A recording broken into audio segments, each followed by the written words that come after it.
یہ نبی کریم صلی اللہ علیہ وآلہ وسلم کی زندگی کا چھٹا حصہ ہے۔ حلیم سعدیہ فرماتی ہے، میں پریشانی کی حالت میں مکہ پہنچی۔ آپ صلی اللہ علیہ وسلم کے دادا عبدالمطلب کے پاس پہنچتے ہی میں نے کہا، میں آج رات محمد صلی اللہ علیہ وآلہ وسلم کو لے کر آ رہی تھی۔ جب میں بلائی علاقے میں پہنچی تو وہ اچانک کہیں گم ہو گئے۔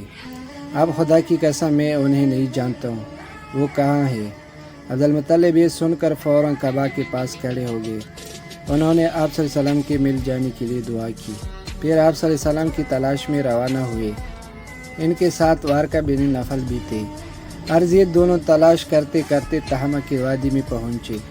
ایک درخت کے نیچے انہیں ایک لڑکا نظر آیا۔ اس درخت کی شاخیں بہت گھنی تھی۔ عبدالمطلب نے پوچھا، لڑکی تم کون ہو؟ آپ صلی اللہ علیہ وسلم چونکہ اس وقت تک قد نکل چکے تھے، اس لیے عبدالمطلب پہچان نہ سکے۔ آپ صلی اللہ علیہ وسلم کا قد تیزی سے بڑھ رہا تھا۔ جواب میں آپ صلی اللہ علیہ وسلم نے فرمایا، میں محمد بن عبداللہ بن عبدالمطلب ہوں۔ یہ سن کر عبدالمطلب بولا، تم پر میری جان قربان، میں ہی تمہارا دادا عبدالمطلب ہوں۔ پھر انہوں نے آپ صلی اللہ علیہ وسلم کو اٹھا کر سینے سے لگایا اور رونے لگا۔ آپ صلی اللہ علیہ وسلم کو گھوڑے پر اپنے آگے بٹھایا اور مکہ کی طرف روانہ ہوئے۔ گھر آ کر انہوں نے بکریاں اور گائے ذبح کیے اور مکے والوں کو دعوت دی۔ آپ صلی اللہ علیہ وسلم مل جانے کے بعد حضرت حلیمہ سعدیہ رضی اللہ عنہا آمنہ کے پاس آئیں تو انہوں نے پوچھا، حلیمہ اب آپ بچی کو کیوں لے کر آئے؟ آپ کو تو خواہش تھی کہ یہ ابھی آپ کے پاس اور رہیں گے۔ انہوں نے جواب دیا، یہ اب بڑے ہو گئے ہیں اور اللہ کی قسم میں اپنی ذمہ داری پوری کر چکی ہوں۔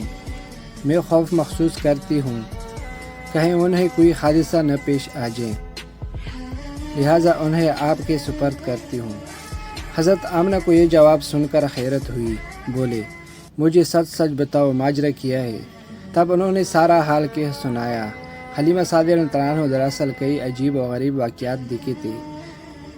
ان واقعات کی وجہ سے وہ بہت پریشان ہو گئی تھی۔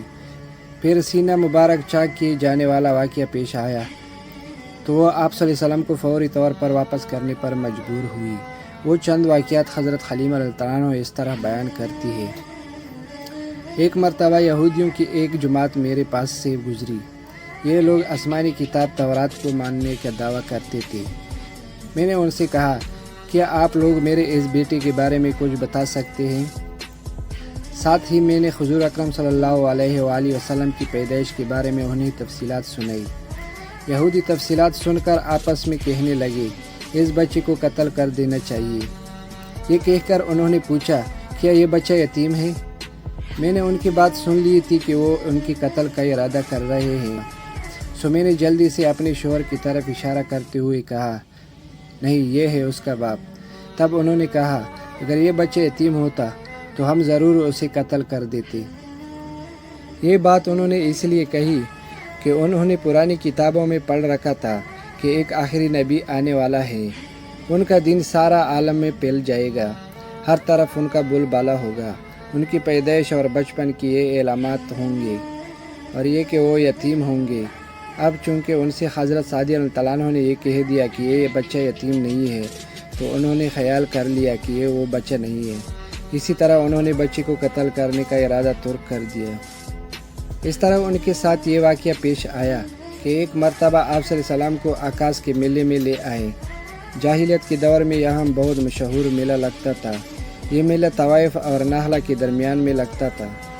عرب کے لوگ حج کرنے آتے تو شوال کا مہینہ اس میلے میں گزارتے، کھیلتے کودتے اور اپنی لڑائیاں بیان کرتے۔ حلیمہ سعدیہ رضی اللہ عنہا آپ صلی اللہ علیہ وسلم کو لیے بازار میں گھوم رہی تھی کہ ایک کاہن کا نظر آپ صلی اللہ علیہ وسلم پر پڑی۔ اسے آپ صلی اللہ علیہ وسلم میں نبوت کی تمام علامات نظر آ گئیں۔ اس نے پکار کر کہا، لوگوں اس بچے کو مار ڈالو۔ حلیمہ اس کاہن کی بات سن کر گھبرا گئی اور جلدی سے وہاں سے سرک گئے۔ اس طرح اللہ تعالیٰ نے آپ صلی اللہ علیہ وسلم کی حفاظت فرمائی۔ میلے میں موجود لوگوں نے کاہن کی آواز سن کر ادھر ادھر دیکھا کہ کس بچے کو قتل کرنے کے لیے کہا گیا ہے، مگر انہوں نے وہاں کوئی بچہ نظر نہیں آیا۔ اب لوگوں کا کاہن سے پوچھا، کیا بات ہے؟ آپ کس بچے کو مار ڈالنے کے لیے کہہ رہے ہیں؟ اس نے ان لوگوں کو بتایا، میں نے ابھی ایک لڑکے کو دیکھا، معبودوں کی قسم وہ تمہارے دین کے ماننے والوں کو قتل کرے گا۔ تمہارے بتوں کو توڑے گا اور تم سب پر غالب آئے گا۔ یہ سن کر لوگ آپ صلی اللہ علیہ وسلم کی تلاش میں ادھر ادھر دوڑیں لیکن ناکام رہیں۔ حلیمہ سعدیہ رضی اللہ عنہ آپ صلی اللہ علیہ وآلہ وسلم کو لیے واپس آ رہی تھی۔ وہ بچوں کو دیکھ کر ان کی قسمت کے بارے میں اندازہ لگاتا تھا۔ حلیمہ سعدیہ رضی اللہ عنہ اس کے نزدیک سے گزریں تو نجومی کی نظر حضور اکرم صلی اللہ علیہ وآلہ وسلم پر پڑی۔ نجومی کو آپ صلی اللہ علیہ وسلم کا مہر نبوت نظر آ گئے، ساتھ ہی آپ صلی اللہ علیہ وسلم کی آنکھوں کی خاص سرخی اس نے دیکھ لی۔ وہ چلا اٹھا، اے عرب کے لوگوں، اس لڑکے کو قتل کر دو، یہ یقیناً تمہارے دین کے ماننے والوں کو قتل کرے گا، تمہارے بتوں کو توڑے گا اور تم پر غالب آئے گا۔ یہ کہتی وہ آپ صلی اللہ علیہ وآلہ وسلم کی طرف روانہ ہوا، لیکن اسی وقت وہ پاگل ہو گیا اور اسی پاگل پن میں مر گیا۔ ایک اور واقعہ سیرت ابن ہشام میں ہے کہ حبشہ کے عیسائیوں کی ایک جماعت حضور اکرم صلی اللہ علیہ وآلہ وسلم کے پاس سے گزری۔ اس وقت آپ صلی اللہ علیہ وآلہ وسلم حلیمہ سعدیہ کے ساتھ تھے۔ وہ آپ صلی اللہ علیہ وسلم کو آپ کی والدہ کے حوالے کرنے جا رہی تھی۔ ان عیسائیوں نے آپ صلی اللہ علیہ وآلہ وسلم کی منڈیوں کے درمیان مہر نبوت کو دیکھا اور آپ صلی اللہ علیہ وسلم کی آنکھوں کی سرخی کو بھی دیکھا۔ انہوں نے حلیمہ سعدیہ سے پوچھا، کیا اس بچے کی آنکھوں میں کوئی تکلیف ہے؟ انہوں نے جواب میں کہا، نہیں، کوئی تکلیف نہیں، یہ سرخی تو ان کی آنکھوں میں قدرتی ہے۔ ان عیسائیوں نے کہا، تب اس بچے کے ہمارے حوالے کر دو، ہم اسے اپنے ملک لے جائیں گے۔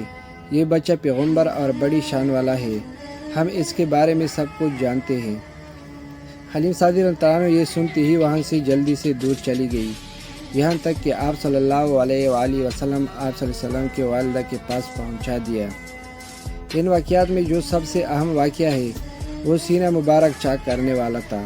روایت سے یہ بات ثابت ہے کہ آپ صلی اللہ علیہ وآلہ وسلم کی سینہ مبارک پر سلائی کے نشانات موجود تھے، جیسا کہ آج کل ڈاکٹر حضرات آپریشن کے بعد ٹانگیں لگاتے ہیں۔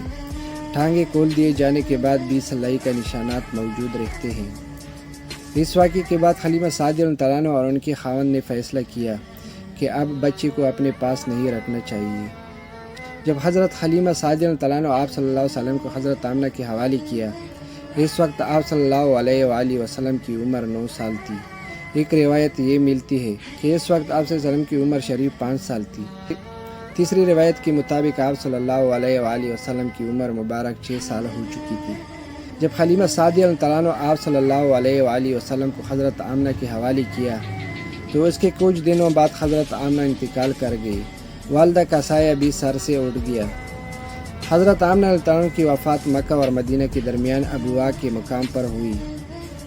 آمنہ رضی اللہ عنہ کو یہی دفن کیا گیا۔ یہ ہوا کہ آپ صلی اللہ علیہ وآلہ وسلم کی والدہ آپ صلی اللہ علیہ وآلہ وسلم کو لے کر اپنے مکہ مدینہ منورہ گئے۔ آپ صلی اللہ علیہ وآلہ وسلم کے ساتھ ام ایمن بھی تھے۔ ام ایمن کہتی ہے، ایک دن مدینہ کے 2 یہودیوں میرے پاس آئے اور بولے، ذرا محمد صلی اللہ علیہ وآلہ وسلم کو ہمارے سامنے لاؤ، ہم انہیں دیکھنا چاہتے ہیں۔ وہ آپ صلی اللہ علیہ وسلم کو ان کے سامنے لے آئے۔ انہوں نے اچھی طرح دیکھا۔ پھر ایک نے اپنی ساتھی سے کہا، یہ اس امت کا نبی ہے اور یہ شہر ان کے ہجرت گاہ ہے، یہاں زبردست جنگ ہوگی، قیدی پکڑے جائیں گے۔ آپ صلی اللہ علیہ وسلم کی والدہ کو یہودیوں کے اس بات کا پتہ چلا تو آپ صلی اللہ علیہ وسلم ڈر گئے اور آپ صلی اللہ علیہ وسلم کو لے کر مکہ کی طرف روانہ ہوئے، مگر راستے ہی میں ابواء کے مقام پر آمنہ رضی اللہ عنہ وفات پا گئی۔ اس کے ساتھ دوستو چٹا حصہ ختم ہو گیا۔ نبی کریم صلی اللہ علیہ وآلہ وسلم کی زندگی کا 7واں حصہ انشاءاللہ اگلا ویڈیو میں شیئر کروں گا۔